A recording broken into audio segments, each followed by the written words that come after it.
pourrais pas l'expliquer autrement. Les enquêteurs du paranormal peuvent faire toutes sortes de trouvailles cauchemardesques en explorant des lieux abandonnés. À Leeds, Cet endroit me terrorise. 2 investigateurs parcourent une grande demeure vide qui a la réputation d'être hantée. Oh mon Dieu! C'était quoi? Quoi? Merde! Après avoir détecté ce qu'ils croient être des voix fantômes, grâce à leur équipement de recherche, Craignez-moi. Craignez-moi? Oui, regarde. ils se rendent compte que l'inflexible doigt du destin est pointé droit sur eux. Est-ce que c'est un doigt? On sort d'ici. Bon sang! Il y a un doigt momifié sur le sol. Ils se sont mordus les doigts d'être venus ici.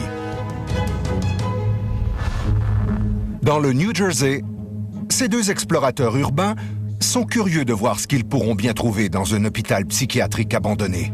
Quelqu'un a cassé des briques. Bien des gens prétendent avoir vu ou entendu des choses inexplicables. Mais il est rare de capter un phénomène aussi perturbant que celui-ci.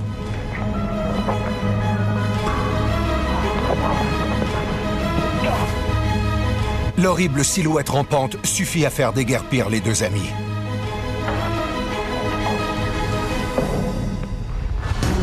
Et dans une propriété abandonnée du Minnesota, Tiens, un petit sous-sol. Étrange. le sous-sol est vide, Oh mon Dieu! mis à part un objet volant non identifié.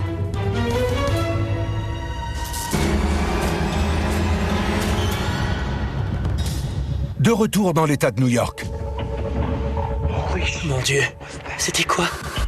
Nick est sans arrêt témoin d'activités paranormales terrifiantes au sein de sa propre maison. Il croit au départ que seul son domicile est hanté.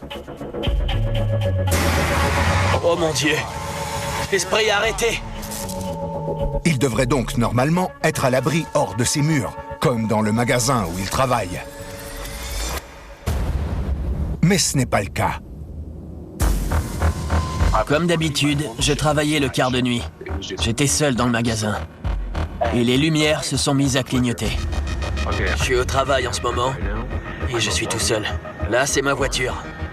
Il n'y en a aucune autre devant le magasin.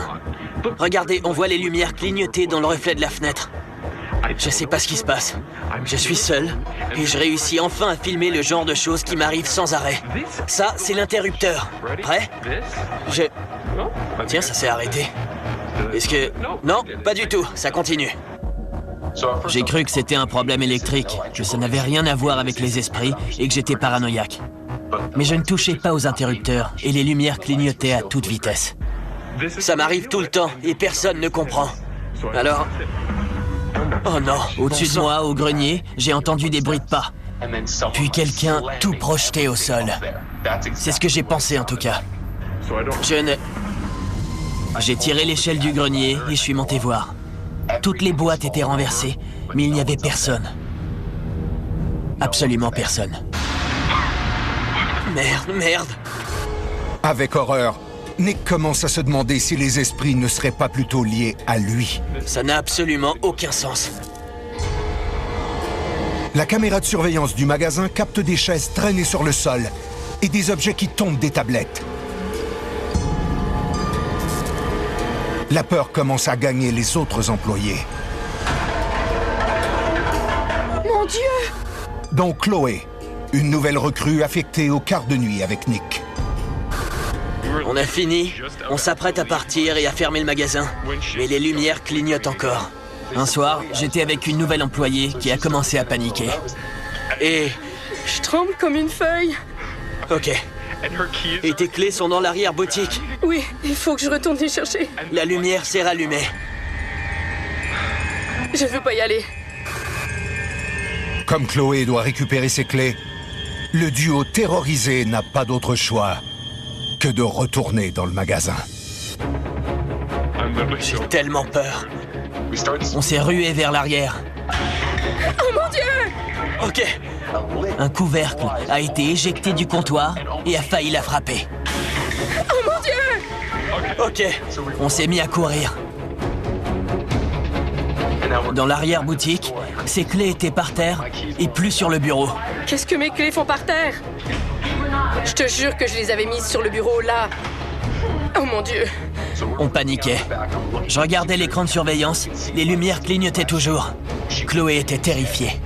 Les lumières sont en train de devenir folles à l'avant, mais ici, il ne se passe rien. On doit rentrer à la maison. J'ai l'impression de vivre un cauchemar. Ça fait 50 minutes qu'on a fini. On ferme à 22 h. On s'est dirigé vers la porte avant. Il faisait tellement noir qu'on ne voyait rien. Il fait noir. Les interrupteurs sont là-bas. Oh! Un objet est passé devant mon visage. Je l'ai senti me frôler. Il s'est écrasé contre le réfrigérateur. Là-bas. Oh. Bon, ça suffit, on y va. Allez, allez! Je riais nerveusement à cause de la panique. On s'en va.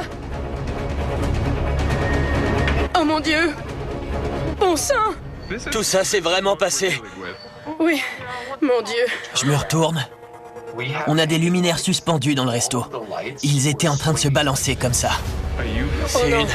Non, non, non! Non! On a détourné le regard environ 2 secondes. C'est dément. Alors j'ai verrouillé la porte. On en avait eu assez. Ok, on va rentrer chez nous maintenant. Ok, il est temps de s'en aller. Le fait que Nick vive des incidents paranormaux sur son lieu de travail, et pas seulement à la maison, suggère que c'est à lui que ces esprits frappeurs sont attachés en réalité. Certaines personnes semblent attirer naturellement l'attention de forces paranormales. Ça ne veut pas nécessairement dire qu'elles sont hantées ou qu'un revenant les suit partout où elles vont. Mais pour une raison qu'on ignore, ces personnes servent de conducteurs. À mon avis, c'est le cas de Nick.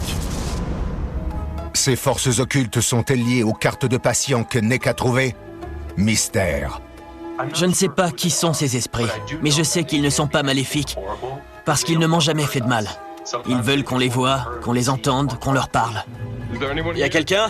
Mais quelle que soit leur vraie nature, on dirait bien que ces esprits ne sont pas prêts de laisser Nick tranquille. Ok. Je sais que je suis très sensible aux énergies qui m'entourent. Esprit, pourquoi cassez-vous des verres? Bien des gens n'y croient pas, mais le surnaturel existe. Rien de tout ça ne s'explique.